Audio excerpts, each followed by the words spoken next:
የአያቶላ ተተኪና የሞት ሽረት ትንቅንቁ ሞሳድና ሲአይኤ ያልደረሱበት ምን አለ? አሁን ጥያቄው ከዚያ ብርቱ ሰው አያቶላ ሞት በኋላ ኢራን እንዴት ትሆናለች የሚል ነው። በእርግጥ ኢራን በአያቶላ ኻሜኒ ብቻ የተንጠለጠለች ሀገር እንዳልሆነች ይታመናል። ሌሎች ብዙ ተተኪዎች ይኖራሉ፣ መኖራቸውንም እያሳዩ ነው። የጥያቄው ዋና ነጥብ ግን ከአሜሪካ ተጣልቶ መኖር ይቻላል ወይ የሚለው ነው። ያቺ ጥንታዊቷ ፐርሺያ የአሁኗ የኢራን እስላማዊ ሪፐብሊክ በተሳሳተ የፖለቲካ ስሌት ከባድ ዋጋ እየከፈለችውን የሚል ነው የብዙሃኑ ዓለም ጥያቄም። ኢራኖች አሁን ባለው የዓለም የፖለቲካ ስርዓት ከአሜሪካ ጋር መሳፈጥ አልነበረባቸውም የሚሉ በአንድ በኩል፣ አበጀው ጀግኖች የሚሉ በሌላ በኩል ይሰማሉ። ምርጫውም ግምገማውም ውሳኔውም የኢራን ነው። እነዚያ ስም ያላቸው የስለላ ድርጅቶች ሞሳድና ሲአይኤ ኢራን ውስጥ ስር ሰደው መግባታቸውን የተመለከቱ ሁሉ ኢራንን ፈረውላት አይነት ትንተና እያቀረበ ነው። ይህ ምን ያክል በመረጃ የተደገፈ የስጋት ትንተና እንደሆነም በመጠኑ መመልከት አይከፋም። የሚታወሰው ባለፈው የኢራን እስራኤል የ12 ቀናት ጦርነት የሞሳድ ስም ይነሳ ነበርም። ሞሳድ በጊዜው በሰራው ኦፕሬሽን ምክንያት ኢራን በከፍተኛ በጀት ለበርካታ ዓመታት ለሕክምና ያበቃቻቸው ሳይንቲስቶችን አጣችም። ይህን ተከትሎም በጥንካሬ የተሳለው የኢራን የደህንነት መዋቅር ጥያቄ ይነሳበት ጀምሯል። ራሳቸው ኢራኖች ጭምር እስኪገርማቸው ድረስ ኦፕሬሽኑ አነጋጋሪ ሆኖ ነበርም። በዚያች ክንደ ብርቱ ሀገር ኢራን ምድር ላይ ሊሆን የማይችለው ሆነም። የእስራኤል ስለላ ድርጅት ሞሳድ የመረጃ አቅም ዓለምን አስገረመም። እንዲያም ሆኖ ኢራን አልደነገጠችም። የሚያስደንቅ የአጸፋ እርምጃዎችን አከታትላ ወሰደችም። ጠቅላይ መሪው አያቶላም እጅ ስጡ ሲባሉ እጅ አልሰጥም በማለት እስከ ፍጻሜ ጽናታቸውን አሳዩም።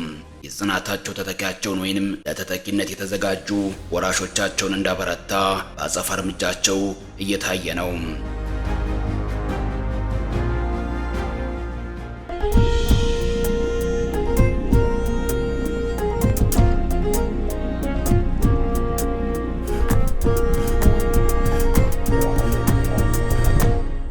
ከአያቶላ ሞት በኋላ ለአሜሪካ የድርድር ጥያቄ አንደራደርም የሚል ምላሽ ሰጥተዋል። ይህም የአያቶላህን የትግል ፍሬ በጉሉ ያሳየ ቢሆንም እስካሁን ድረስ አየሩን የሞላው ግን ከእንግዲህ ኢራን አበቃላት በሚል ስጋት የሚዘገበው ነው።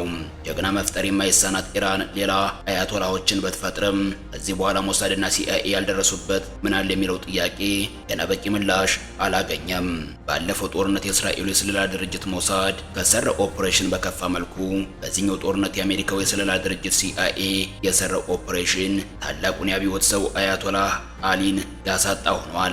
ሌሎች የአያቶላ ወራሾችና ተተኪዎችስ ከሞሳድና ሲአይኤ አደን እንዴት ሊያመልጡ ይችላሉ የሚለው ጥያቄ የተተኪዎችን ዕጣ ፈንታ ብቻ ሳይሆን የኢራንን ዕጣ ፈንታ በብዙ የሚወስን ነው። በጦርነት ጊዜ ትልቁ መሳሪያ የደህንነት መረጃ ነው። ያለ መረጃ የሚካሄድ ጦርነት አሸናፊ አያደርግም። ጠንካራ የስለላ ድርጅት የሌለው መንግስት መጨረሻው ለአያቶላህና ሌሎች 48 ባለስልጣናት ይሆናል። ኢራን የጥንካሬዋን ያክል ከአንድም ሁለት ሶስት በሞሳድና ሲአይኤ ሆድቋ ድረስ ተፈትሻለችም።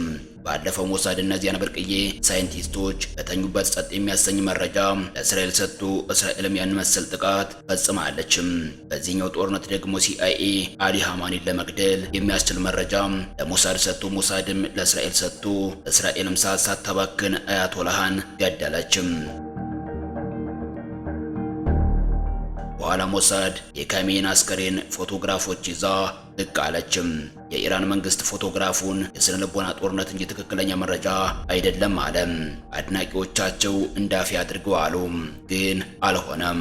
ኢራንን ለ37 ዓመት የመሩት አያቶላህ በእስራኤልና አሜሪካ ጥምር ጥቃት ሕይወታቸው አልፏል።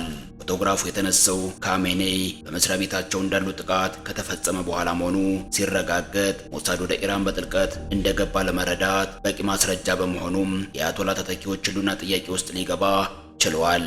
በኢራን ውስጥ የሞሳድ ሰላዮችን ለማደን የተቋቋመው ምስጢራዊ የደህንነት ክፍል በራሱ በሞሳድ ወኪልና በሌሎች ሰላዮች ይመራ እንደነበር መሰማቱ ይበልጥ አስጊ ነው። ሞሳድና ሲአይኤ በዚህ ልክ ወደ ኢራን ጠልቀው ከገቡ ከዚህ በኋላም ቢሆን በርካታ የኢራን መሪዎች እንዲገደሉ ምክንያት ሊሆን እንደሚችል ተገምቷል። አሜሪካም ይህን ታሳቢ በማድረግ ይሁን በሌላ ምክንያት የድርድር ጥያቄ አቅርባ የአያቶላ መንፈስ ልጆች ድርድር ብሎ ነገር የለም ሲሉ ምላሽ ሰጥተዋል። ከዚህ አስከትሎ ምን ይፈጠራል? ኢራን በአያቶላ ብቻ የተንጠለጠለች ሀገር እንዳልሆነች ቢታመንም የአያቶላ ተተኪዎች ከአሜሪካ ጋር ተጣልተው ይቀጥላሉ ወይስ አይቀጥሉም የሚለው ጥያቄ የወቅቱ ወሳኝ ጥያቄ ነው። አሁን ባለው የዓለም የፖለቲካ ስርዓት ከአሜሪካ ጋር መጣላት የሚያስከፍለውን ዋጋ የሚገልጹ ቁጥራቸው ጥቂት አይደለም። የአያቶላው ስርዓት መርህ ፍትህ፣ እኩልነት፣ ነፃነት ዋና ማዕከሉ አድርጎ ፍትሃዊ ዓለም እንፈልጋለን፣ አንዱ ላኪ ሌላው ተለላኪ የማይሆንበት የእኩልነት ዓለም መኖር አለበት የሚል ነው። ራሳችን በራሳችን መንገድ እንኖራለን፣ ነፃነታችንን ለማንም አሳልፈን አንሰጥም የሚል አስገራሚ እሳቤ ነው። የዓለም የወቅቱ ፖለቲካ ግን ይህንን የሚፈቅድላቸው አልሆነም። አሁን ያለው ዓለም በምዕራባውያን ፍላጎት ይመራል። ከዚህ መንገድ ለማፈንገጥ ያሰቡ ሀገራት ሁሉ በማዕቀብ እየተፈተኑ ነው። ይህንን የሚያውቁ ብዙ ሀገራት የኢራንን መንገድ ብዙም ደፍረው ለመራመድ አልቻሉም። እንደ ሁኔታው ይቀያየራሉ። የሀገራት የዲፕሎማቲክ ሪሌሽን ተጨባጩን እውነት ከግምት ውስጥ ያስገባ ነው። አሜሪካና እስራኤል የኢራንን ዋና ዋና ሰዎች እየለቀሙ ያሉበትን መንገድ የተመለከተም ራሱን ይገመግማል። ኢራቅ፣ አፍጋኒስታን፣ ሊቢያ፣ ሶሪያ፣ ቬንዙዌላ የደረሰባቸው መከራ ኢራን ላይ ደርሶ ይህን የሚታየውን ይመስላል። ኢራናውያን ዓለምን በበላይነት ከምትዘውረው ኃይል ጋር እጃቸውን ለመጋፈጥ ወስነዋል። ከአያቶላ ሞት በኋላ ፕሬዚዳንት ዶናልድ ትራምፕ ከአዳዲሶቹ የኢራን መሪዎች ጋር ለመነጋገር ዝግጁ መሆናቸውን ቢገልጹም የኢራን ከፍተኛ ብሔራዊ ደህንነት ምክር ቤት ኃላፊ አሊ ላርጃኒ አንደራደርም ብለዋል። ከዩናይትድ ስቴትስ ጋር የሚደረግ ድርድር የለም ሲሉ ለዶናልድ ትራምፕ ምላሽ መስጠታቸው በብዙ የሚያነጋግር ጉዳይ ነው። አሜሪካ የሞቱትን የኢራን መንፈሳዊ መሪ አሊ ሐማኒን የሚተካቸውን መሪ አዘጋጅታ የነበረ ቢሆንም ሐማኒን ይተካቸዋል የተባለው መሪ በጥቃቱ ከካሜኒ ጋር ሞቷል ተብሏል። ሁኔታ ትራምፕ እንዳልጠበቁትና እንደተበሳጩ አንድ የዶናልድ ትራምፕ የቅርብ ሰው ተናግረዋል። ኢራን ከአያቶላ በኋላ የኢራን ጠቅላይ መሪ አያቶላ አሊ ሐማኒ በአሜሪካና በእስራኤል የአየር ጥቃት ቅዳሜ የካቲት 21 ቀን 2018 ዓ.ም ተገለዋል። የ86 ዓመቱ አያቶላ አሊ ሐማኒ የእስላማዊ ሪፐብሊክ መስራች የሆኑትን አያቶላ ሩሆላ ሐማኒን ተክተው ስልጣን ላይ በትግል ቆይተዋል። የኢራን መንግስት የጠቅላይ መሪውን ሞት ካረጋገጠ በኋላ ለ40 ቀናት የሚቆይ ብሔራዊ ሐዘን እንዲሁም ለ7 ቀናት ስራ ዝግ እንዲሆን አውጇል። የአሊ ሐማኒን ሞት ተከትሎ እሳቸውንም ሆነ ሌሎች የሀገሪቱን ከፍተኛ ባለስልጣናትን ማን ይተካቸዋል የሚለው ጥያቄ ወቅቱን የጠበቀ ጉዳይ ነው።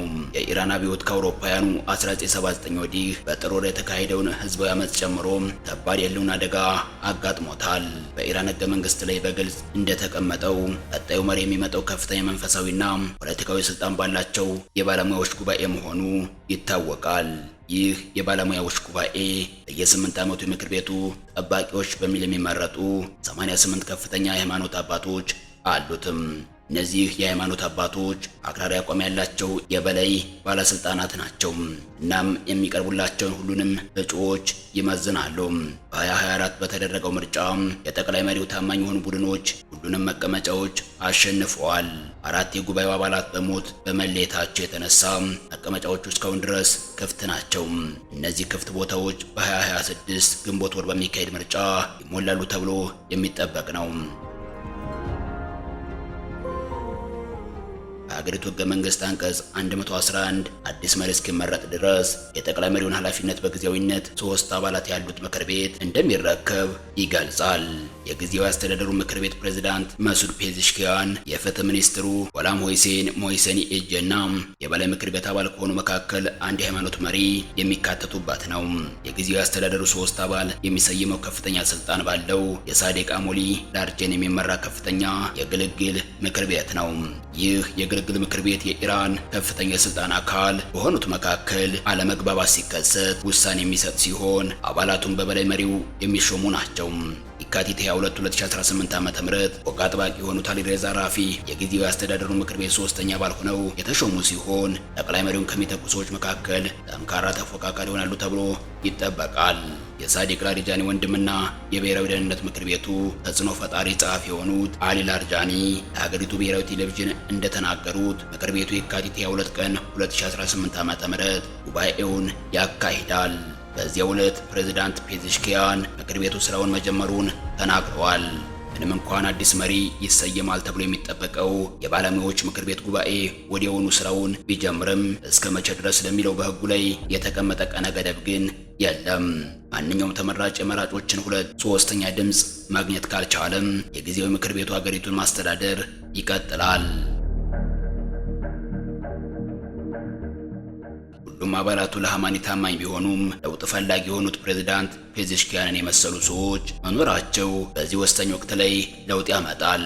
የጉባኤው ውሳኔ የቀጣዩን ጠቅላይ መሪ ከእስላማዊ አብዮታዊ ዘብ እንዲሁም ከሃማኒ የውስጥ አጋሮችና ጽህፈት ቤቶች ጋር በጥምረት መስራት ይጠይቃል። ከሃማኒ ጋር በርካታ ከፍተኛ ባለስልጣናት ቢገደሉም በህይወት ያሉ የአብዮታዊ ዘብ ከፍተኛ ባለስልጣናት በጦርነት ውስጥ ያላቸውን አገራቸውን በመምራት ረገድ ወሳኝ ሚና ይኖራቸዋል ተብሎ ይጠበቃል። የሃይማኖት አባቶቹ መደበኛ የሆነ ስልጣን ቢኖራቸውም ሃማኒን የሚተካው ግለሰብ የወታደራዊ ተቋሙና የደህንነቱ ተቀባይነት ያስፈልጋል። በባለሙያዎች ጉባኤ ስር 3 አባላት ያሉት ንዑስ ኮሚቴም እጅግ ሚስጥራዊነቱን በጠበቀ መልኩ በቀረቡለት የእጩዎች ዝርዝር ላይ ይመክራል። ያለፉት 2 አስርት ዓመታት ተደማጭነት ያለውና ብዙ ጊዜ ከጀርባቸው እንደነበር የሚገለጸው ሞጅታባ ሃማኒ አባላቱን ሊተካ ይችላል እየተባለ ነው። የአባላቱን ቢሮ በማስተዳደር ባለው ሚና የሚታወቀው ሙትጃባ ሃሜኒም የአባላቱን ቀጠናዊና ጨቋኝ የሀገር ውስጥ ዓላማዎችን በማራመድ ረገድ በተጫወተው ሚና በዩናይትድ ስቴትስ ማዕቀብ ተጥሎበታል። 56 ዓመቱ ሙጅታባ ሃማኒም አያቶላህ አሊ ሃማኒን ይተኳቸዋል ተብሎ ከሚጠቀሱ ሰዎች ዝርዝር ውስጥ ስሙ ይገኛል። በተለይም ከፕሬዝዳንት ራይሲ ሞት በኋላ ከፊት ካሉት እጩዎች መካከል አንዱ መሆኑ ይነገራል። ነገር ግን አባቱ ከተገደሉ በኋላ ባለቤቱ ከሞቱ ሰዎች መካከል አንዷ መሆኗ ቢገለጽም የእሱ ሁኔታ ግን እስካሁን ድረስ ግልጽ አይደለም። ከዚህ ቀደም አያቶላህ ሃማኒም ሆኑ የአያቶላህ ሃማኒን በዘር የሚወርስ ስልጣንን ይተቹ ነበር። በዚህም የተነሳ ሃማኒ ልጃቸው እንዲተካቸው የሚቀርበውን ሐሳብ አጥብቀው ውድቅ ሲያደርጉ ቆይተዋል። ስለዚህ ሌሎች እጩዎች እነማን ናቸው የሚለውን ጥያቄ ለመመለስ ግን መጀመሪያ የጦርነቱ መጨረሻ መታወቅ ሳይኖርበት አይቀርም። እንደተባለው ኢራን በቀላሉ ትሸነፋለች ብሎ ማሰብ ከባድ ነው። ልታሸንፍ እንደምትችልም የሚገምቱ አሉ። አሁን ባለው አሰላለፍ የኃይል ሚዛን ለአሜሪካ እስራኤል ቢያደላም ወሳኝነት ሚዛኑ ለኢራን ያደላ ስለሆነና ለህልውና ጭምር የሚታገሉት የአያቶላ ተተኪዎች ጦርነቱን የሞትና የሽረት አድርገውታል።